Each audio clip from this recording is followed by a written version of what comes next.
Do you want to ask me about my morning? How was your morning, Tom? Do you mean that when you ask it? Well, when you get asked to ask someone something, can you understand that that's slightly unusual? Well, it's just that it won't then swing round. How was your morning? Well, I only got 4.5 minutes of my usual meditation, Okay. which, I'm very strict about. You are very strict about it. The only thing is that when you don't get your perfect length of meditation, you make a big thing about it, and you also tell me all the time. And so it's a bit like, I don't need to know that stuff if you didn't get your great meditation. As a meditator... You asked me about my morning. As a meditator, you should be able to just let it go occasionally if you don't get the perfect fucking setup. No, but I can only let it go after 20 minutes. I'm not in a let it go until then. Sure. You have to have the full 20 minutes of meditation before you can let things go. Totally. Sure. You'll learn with time and practice of meditation that, once you've done it enough and you've been on a few silent retreats, for multiple days, a few 10-day retreats with amazing gurus across the, United Kingdom in remote areas, you'll learn to let things go more. But that's fine. So my meditation, usually it's in the living room, which is already a thing, because I can't do it in my bedroom because my girlfriend moved in. She likes to listen to Radio 4. I tried meditating during Radio 4, did not work. So I went to the living room, but then I've got other housemates and they've got to sort of come and go. I gave one of them a big shot because it was dark and I was just a figure, right? So then for a bit, I just decided I'm just going to do it outside in the courtyard behind our wall. So I was quite cold, but this morning I did it on the train from Bank to West Ferry. Legs akimbo, like I'm about to give birth. And unfortunately, I was fuming. Something making smells. Pasta.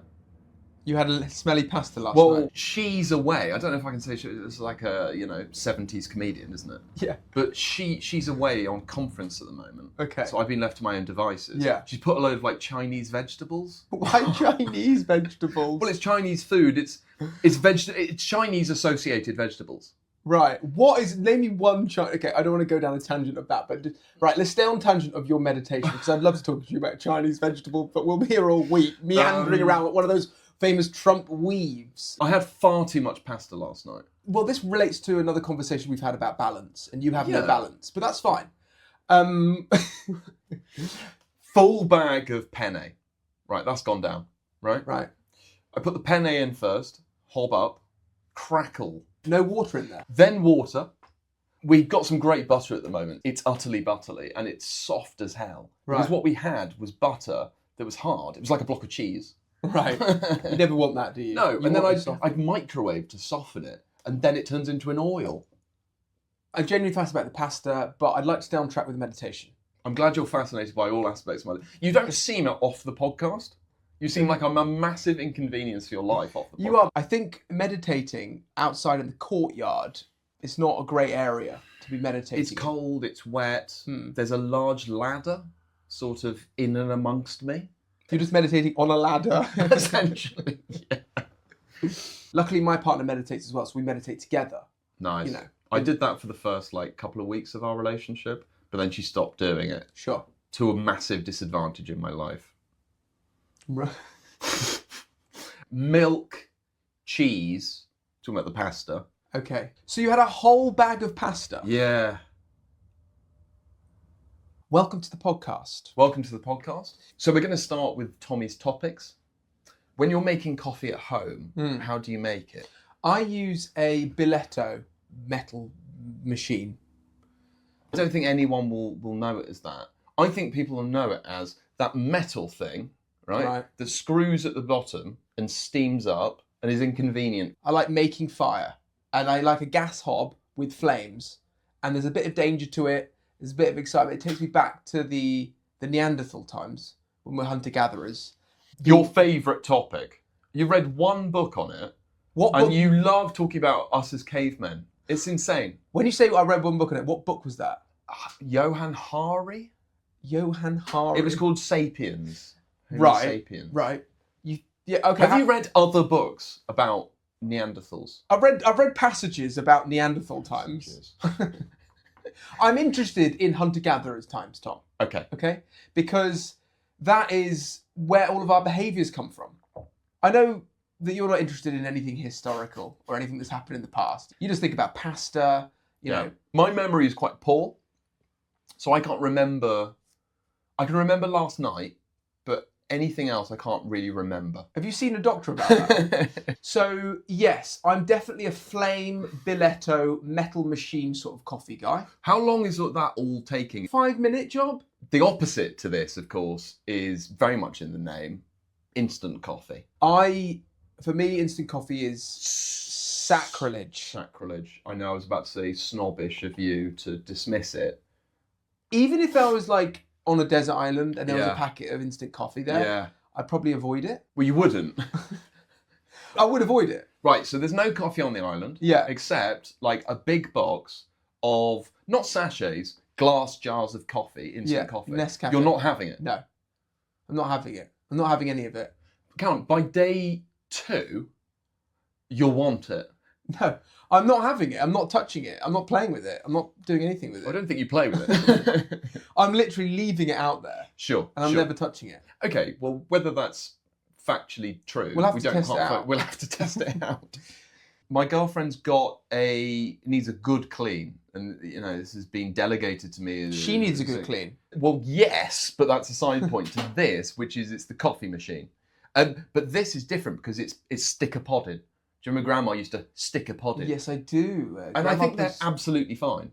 They're fine. They're not really like the lived experience of coffee. Do you know what I mean? You're so pretentious. You want the smells, you want the morning vibe, you want the experience, you want the excitement of looking forward to You just coffee. don't represent the British public. Instant coffee. I think if you ask 90% of the population...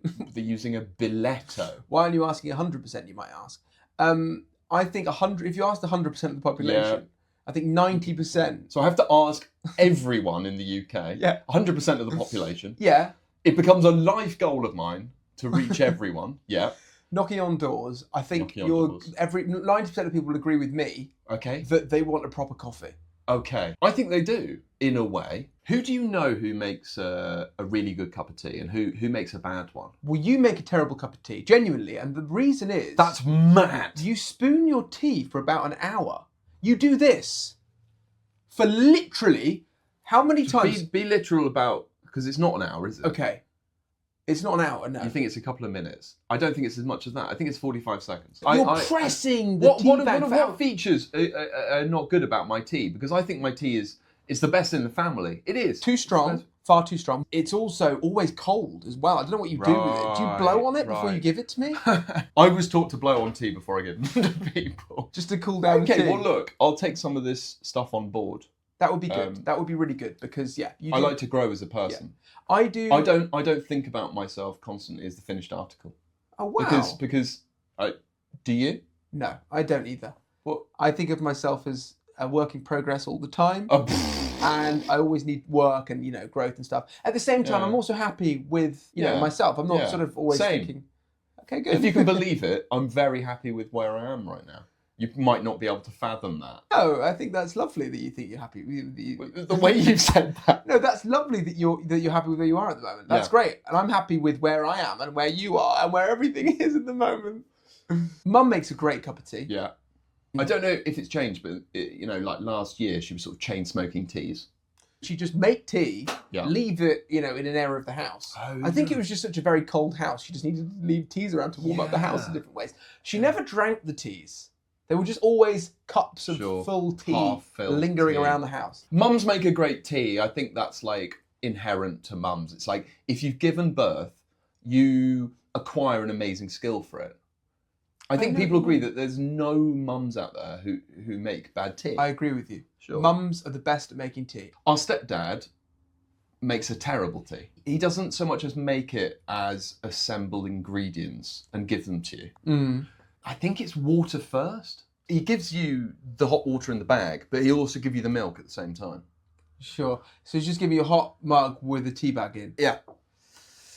I think leaving the tea bag in is fine. You're the one that decides how strong you like it. Well, you can say that about anything. It's like, I'm going to make you bolognese. Here's the mince. You decide how much you want. Mums make good teas. Stepdads make bad teas. And you make bad teas. Going to move on to a new topic, PDA. Mm-hmm. And more specifically, there was an incident. There was an incident a couple of weeks ago where we were sitting in the living room together and you were snogging your partner in front of everyone in the living room. I wasn't even kissing her. What were you doing then? Because your faces were touching, your lips were, I think, connected. Was it some sort of like Avatar breathe underwater sort of maneuver? I'll tell you exactly what it was, nuzzling. Why are you nuzzling in front of everyone? I think it's fine to nuzzle. Why don't you nuzzle on your own time? I'm sure there's moments in the day where you can nuzzle without other people being present. Why don't you do your secret nuzzling? Because at the moment you're nuzzling in public, and I'm sorry, but it's uncomfortable for everyone else. Everyone in the room was like, what is going on here? And you guys were in your little nuzzle friendly. There's something about two people nuzzling, snogging, doing their weird dance in front of everyone. This is just horrible to be around. I wasn't snogging her. I wasn't dancing with her. I sound like Prince Andrew. I'm sorry, Calum, that I'm in love. And it reveals more about your relationship that you weren't nuzzling. That's a potential area of concern. Maybe reflect on that. If you asked 100% of the population, I think 100% of the population would agree that nuzzling in public is not comforting for other people in an intimate space. Like, when you're in the lift in a tube station, right? I imagine you're consistently nuzzling. You're always kissing. It's I'm sorry, but it's grotesque. You're always like, darling. I don't think I kissed in front of you that weekend. I see you do an enormous amount of PDA, public displays of affection. Do you agree that you do that? What I noticed is that you didn't do any PDA. Right. Which you might want to think about. You show your girlfriend no affection. I show my girlfriend a lot of affection, but I don't do it in front of everyone all the time. It's like I'm not saying you should be doing it all the time. Well, you do it all the time. It would have been nice of you and for me to have seen you give her a little bit of affection at the weekend. I don't need to give my partner affection for your benefit. Well, I give my partner affection for her own benefit and my benefit, but away from other people. Basically, there was an incident that weekend, an observation of mine, which was your girlfriend wasn't visible. You've given her no affection that weekend publicly. Go on. I think a bit of PDA is good for the world. Anyway, you were like, the coast is clear. And then you sort of gave a bit of a massage to my girlfriend. And I didn't mind it. Ryan Giggs, your girlfriend. Yeah, Ryan Giggs, your girlfriend. You're talking to her a lot at the moment. But, she's come to a few of my improv gigs. Yeah, and I talked to her afterwards. The truth of the matter is, I'm a very good massager. Okay? And I notice when other people need tension releasing. And I think that she was a bit pent up from all the nuzzling that you two were doing. Okay. And she needed some tension release. Yeah. Which is what I can bring to any relationship. Sure. I'm a sort of massage guy. I've got strong thumbs. And I'm good at finding... Macho man. You were sitting on a sofa with somebody next to you. Yeah. And you two were nuzzling like penguins, right? And there was so much noise. It was like sticky toffee pudding. Some rubbing sticky toffee pudding all over you. Yeah. I'm sorry, Calum, that I'm in love and that you don't want to see me happy. I'm really happy. People like seeing young love. People don't like seeing you're not that young. You're not like a 16-year-old. People don't like seeing that front. I don't know why, but it's an uncomfortable thing for people. What I will say is that it is a bit of an issue. Your public display of affection. On the London Underground. Because sometimes we'll be next to each other. We got told off by a man who was opposite us, and he just said, "Oh, please, just stop." Are you serious? And then she got into a bit of a disagreement with him. Seriously? But I was with him. Hang on a minute. You've just been arguing the case of PDA's great. Sure. So you got told off on a tube. I don't know anyone that's ever been told off on a tube. Well, I'm an interesting person. No, you've got a problem with PDA. That's what you've got. There must be no passion in your relationship. I can't keep my hands off her. And I agree that that's a problem. I think you should learn to keep your hands off her. My partner and I are so confident in our love for each other and our affection for each other that we don't need to do a public display of affection. We can just give ourselves affection. Do you do it? Do you do it away from the public? Do you do it in private? Yes, we're not in the 1900s, the 1600s, like, you know, sitting next to each other, like at a distance, you know, asking each other, writing letters to each other. We're making sweet, passionate love, you know? Sure. So you like PDA, but it must be private displays of affection, not PDA, public displays of affection. Yeah. Do you think there should be any PDA? As I said, a flash of PDA is wonderful. Flash of PDA? Because I saw no flash of PDA that weekend. Well, that's because you were so busy nuggling, you never had any eyes for PDA anywhere else. I think you're misrepresenting and over-egging how much PDA I was doing. Yet you got told off on the tube for over PDAing. That concludes Tommy's topic. We'll go on now to the next feature called Callie's Content. Are you a morning cuddling sort of person? Yeah. We've been putting together some really good cuddles together recently. She wakes up, she needs to go to the toilet, right? Right. She sounds like an animal. She wakes up, I need to take her for a wee. She comes for a wee, we come back. She'll go to the corridor and then she'll immediately come back because someone's in the house, mate. She'll say, oh, there's someone in the house, mate. Oh, I don't know how much detail you wanted this. Right? Yeah, fine. She's back from the pee. Yeah. Back from the pee. Yeah. And she's coming in, oh, let's have our cuddle. Okay. Yeah. Let's have our cuddle. Oh, that's sweet. Yeah. So she's had her pee. She's coming back. Let's have our cuddle. Yeah. What are you saying? I think I might say yeah. Okay. She likes to be stroked. Like a cat? Yeah. Which part of her body are you stroking? Back. You're stroking her back. Quite specific about where. Are you just giving her like an itch? Like a scratch in the morning? She just needs a scratch. Is she stroking you back? No. There's some things that I just don't get back. Freedom in my life. Do you like to massage your partner? Not really. No. Do you? Not really. No. I love getting massaged. Yeah. I'm a big fan of getting massaged. Yeah. I am less good at giving massages. Yeah. As in, like, I think you'd be quite good. No, I'm good at massaging. Yeah. I prefer being massaged. Sure. I can't think of another act where getting it is the best and giving it's the worst. Money. Is it that you're not good at massages, or is it that you don't want to do it? I don't want to do it. It seems very boring. You've got to enjoy giving the gift of massaging. I think people like to give in all ways that aren't massage. If someone really likes to give massages, they're a pervert. Well, my partner likes to give massages. She's very good at the point stands. She's really good at getting in there. She likes to give them?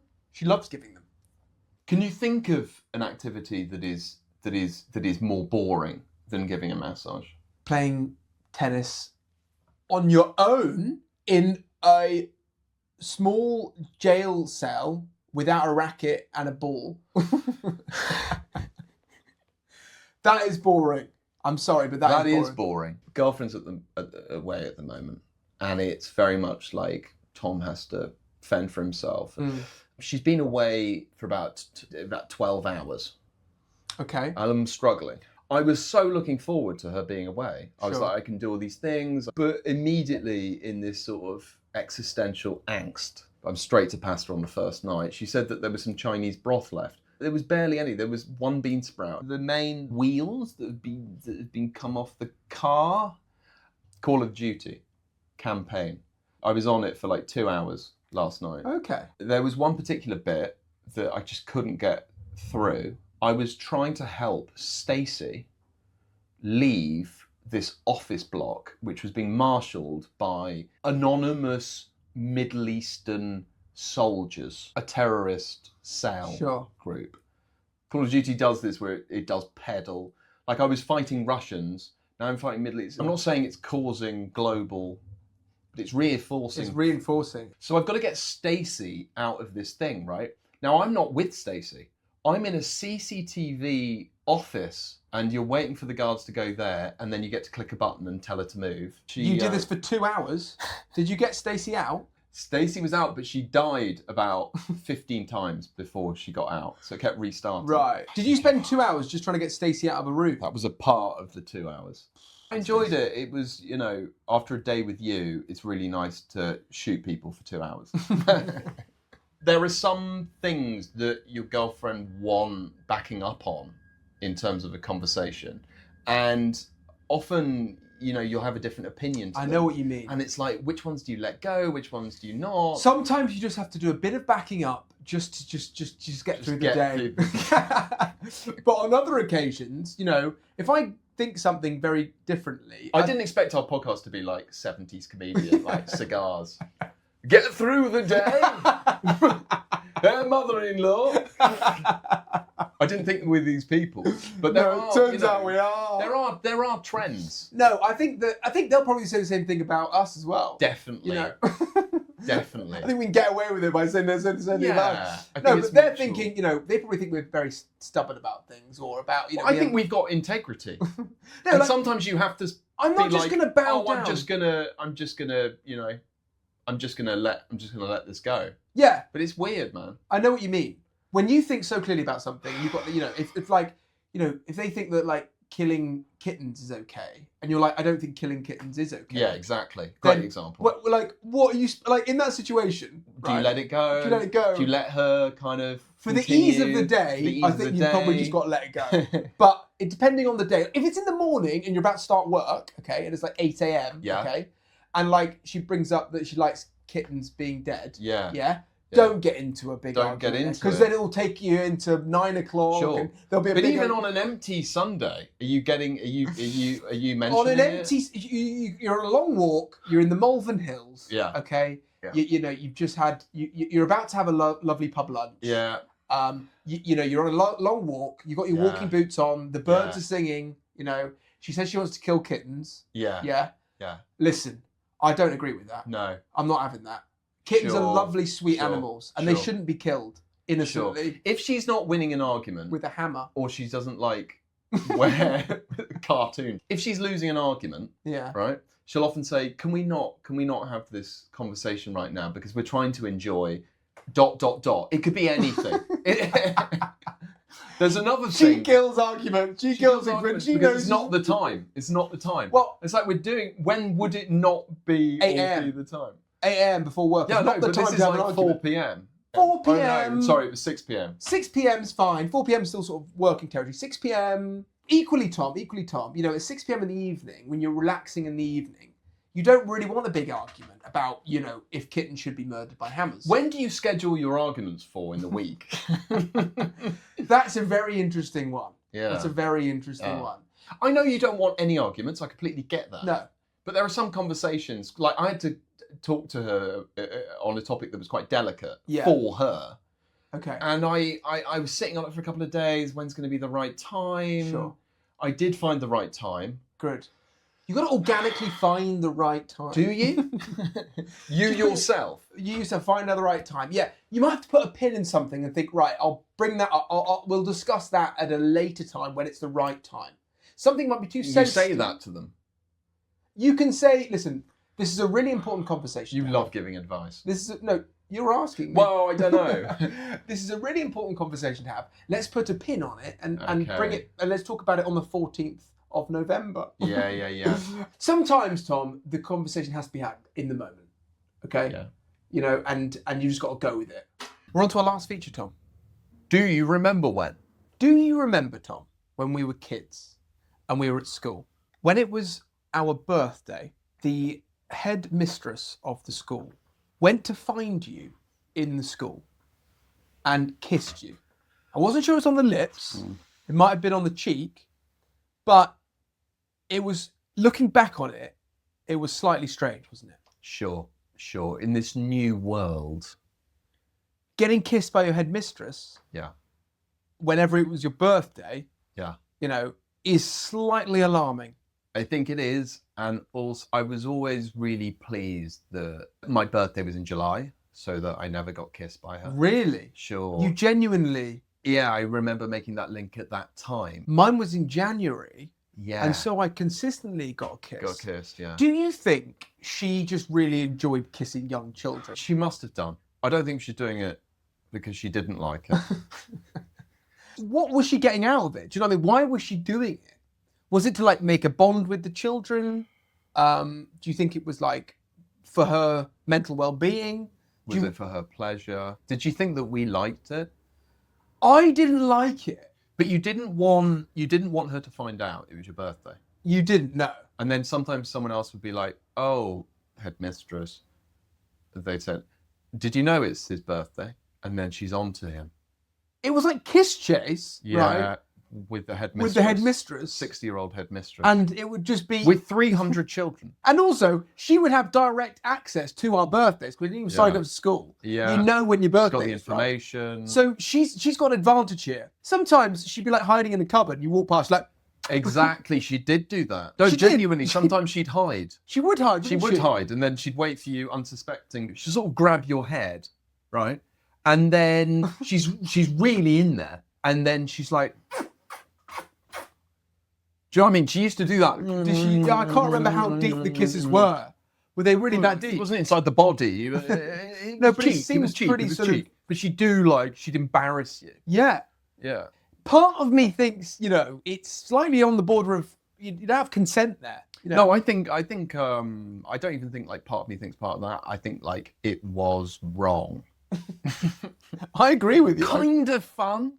But wrong. Great when it wasn't you, because you knew your friend was going to get kissed, and it was like... So you didn't mind watching abuse happen to other people? It's just when it was happening to me. Nobody liked it. But also, we were a couple of years apart, right? You were 2 years above me. So she must have been doing this with the whole school. Well, sure. I mean, she was getting through 300 kids a year. Which is every mad. day. Every day, it would have been someone's birthday. It was a daily... A daily thing. It was a daily thing. If that was the headmaster, Yeah. you know, Yeah. that looks a bit more, even more fishy. Yeah, it does. It does. But like, there's no excuse. Like, No. headmistress, you know, janitor. Yeah, I can't remember the If it was like the, you know, the janitor or the nurse or something. Yeah. That's slightly alarming. If it was like the DT teacher. Yeah. It's not what you want, is it? You don't want the DT No. teacher doing that. Sure. I'm not saying that the higher up. In fact, part of me thinks the higher up, the worse it gets, in a way. Right. You know, like the headmaster. Sure. It's like the Prime Minister kissing everyone in the Parliament. Yes. You know what I mean? Yes. As opposed to like the chef. You wouldn't be able to do it now. Do you remember when Right. you had lunches at school? In lunch boxes? Yeah. Because obviously it then went into kind of hot food. Yeah. Mum always made us really lovely lunch boxes. You know, they were always immaculately made.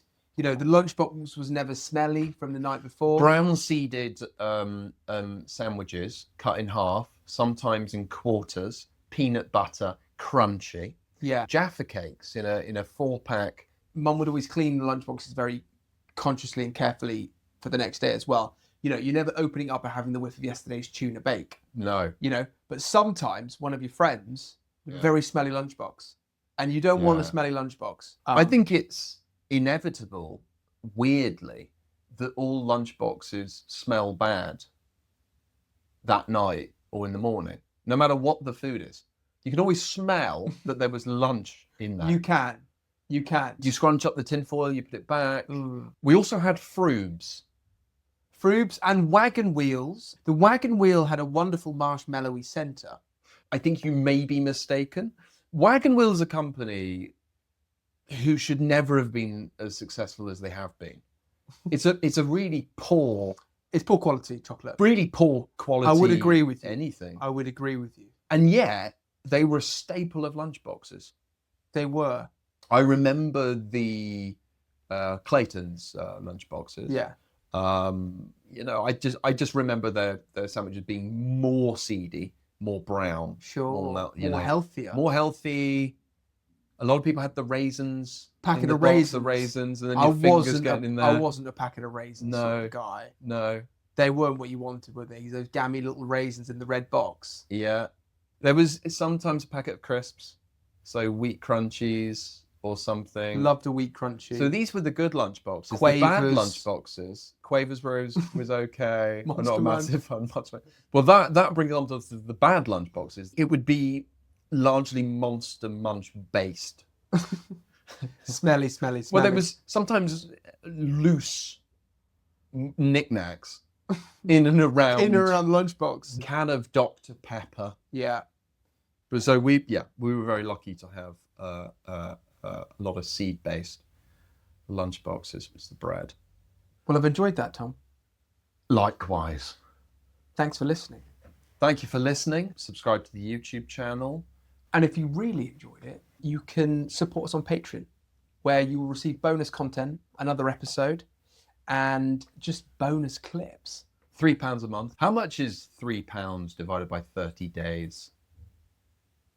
300 by 30. 30p a day. Sounds quite a lot. Subscribe to Patreon. Don't tell them it's 30p a day.